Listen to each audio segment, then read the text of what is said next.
Kerajaan Islam yang pernah berdiri di Nusantara. Kerajaan Perlak. Kerajaan Islam pertama di Nusantara adalah Kerajaan Perlak di Aceh Timur. Berdiri sekitar tahun 840 Masehi, diperintah Sultan Alaiddin Syekh Maulana Abdul Aziz Shah. Kerajaan ini terkenal sebagai pusat perdagangan dan penyebaran Islam awal di Sumatera. Kerajaan Samudra Pasai.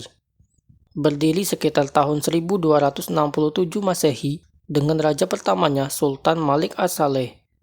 Pasai menjadi kerajaan pertama yang menggunakan mata uang Islam, yaitu dinar emas, dan menjadi pusat penyebaran Islam terbesar di Asia Tenggara waktu itu.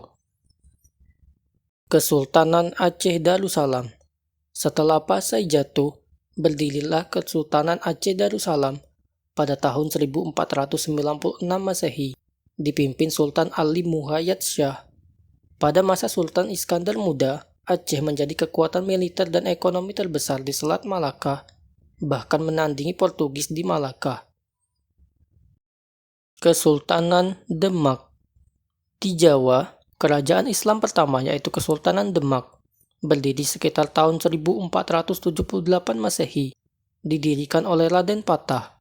Demak terkenal dengan pembangunan Masjid Agung Demak.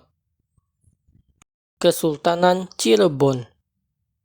Cirebon berdiri sekitar tahun 1479 Masehi oleh Sunan Gunung Jati, menjadi pusat dakwah Islam dan penghubung perdagangan Jawa Sumatera. Kesultanan Banten.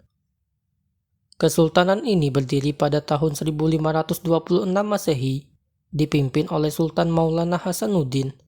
Banten menjadi pusat perdagangan lada dan kekuatan besar yang menolak kolonialisme Belanda. Kesultanan Pajang. Kesultanan ini berdiri tahun 1568 Masehi, dipimpin oleh Sultan Hadiwijaya. Inilah penerus Demak yang kemudian melahirkan kerajaan besar berikutnya, yaitu Kesultanan Mataram Islam. Kesultanan Mataram. Mataram Islam berdiri sekitar 1587 Masehi, mencapai puncak kejayaan di era Sultan Agung, yang menyerang VOC di Batavia dan menyatukan hampir seluruh Jawa. Kesultanan Ternate. Di Maluku, Kerajaan Ternate telah berdiri sejak 1257 Masehi dan masuk Islam pada abad ke-15.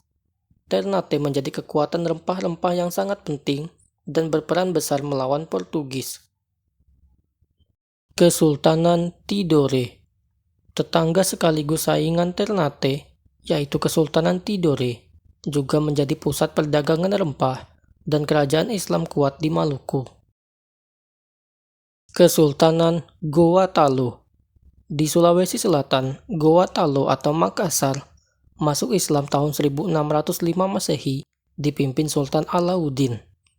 Kerajaan ini menjadi pusat perdagangan internasional dan melawan VOC dalam perjanjian Bongaya. Kesultanan Banjar. Di Kalimantan, Kesultanan Banjar berdiri tahun 1526 Masehi, dipimpin Sultan Suryansyah. Banjar berperan menyebarkan Islam ke pedalaman Kalimantan. Kesultanan Pontianak. Didirikan tahun 1771 Masehi oleh Syarif Abdurrahman Al-Qadri, yang kini wilayahnya menjadi ibu kota Kalimantan Barat. Masih banyak lagi kerajaan Islam lainnya di seluruh Nusantara, seperti Kesultanan Kutai Kartanegara, Sambas, Bulungan, Dompu, dan Sumbawa yang bersama-sama memperkuat peradaban Islam di Nusantara.